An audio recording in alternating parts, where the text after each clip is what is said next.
Pupille, la première fois que je l'ai lu, j'étais vraiment presque un peu en rejet, tellement c'était fort en fait. Et tellement ça me touchait, me bouleversait. C'était de loin le plus beau scénario que j'avais reçu depuis longtemps. Tout ce qui était déployé autour du destin de ce petit bébé était orchestré de manière assez folle déjà au scénario. Jeanne Herry écrirait l'histoire d'un bol de céréales avec un pop-corn qui veut devenir un grain de riz. Je ferai le film avec plaisir. C'est vrai qu'on s'était mis d'accord avec Jeanne sur l'espèce de palette, le déroulé d'émotions qu'allait traverser cette femme tout au long de son parcours, c'est-à-dire tout au long de ses 8 ans en fait, qu'elle passe être candidate comme ça à l'adoption. J'ai rencontré donc deux assistantes sociales, une éducatrice et donc une assistante sociale au service adoption qui s'appelle Odile Rodot, avec qui a beaucoup travaillé Jeanne.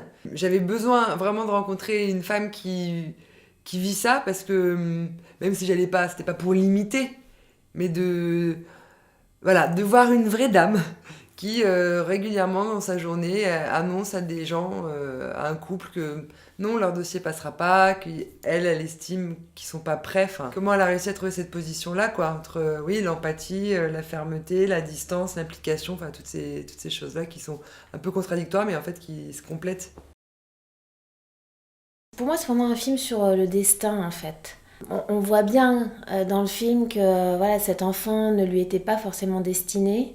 Et puis, voilà, c'est l'agencement du destin qui fait que tout à coup, bah si, ils sont faits pour se rencontrer. Et moi, c'est ce qui me plaît beaucoup dans ce film. C'est le destin de cet enfant et le destin de cette femme. Et c'est une rencontre, c'est un coup de foudre, c'est une greffe, encore une fois. Je crois que l'idée de la greffe est très très importante.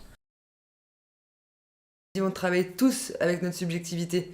Quand elle est sûre que Alice serait la bonne mère pour cet enfant abandonné. Elle est sûre d'elle et il y a une personne qui lui dit, un psychologue du service qui dit mais comment tu peux être sûre? T'es sûre de rien?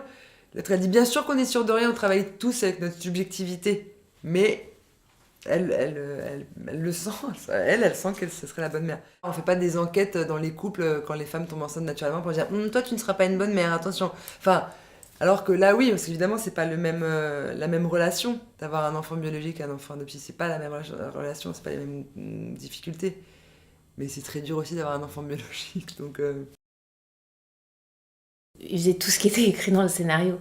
C'est-à-dire que Jeanne avait écrit il lui attrape le doigt, il m'attrapait le doigt, il la regarde, il me regardait, il ne veut pas la regarder, il ne me regardait pas. C'était complètement dingue. Et ce bébé, il nous a vraiment aidés à jouer, je crois, Gilles et moi.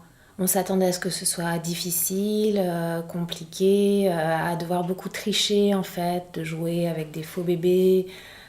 Tout ça. Et en fait, par magie, les bébés avec lesquels on a tourné, notamment moi, avec ce bébé qu'on voit dans la dernière partie du film, c'est devenu vraiment notre bébé star parce qu'il était parfait.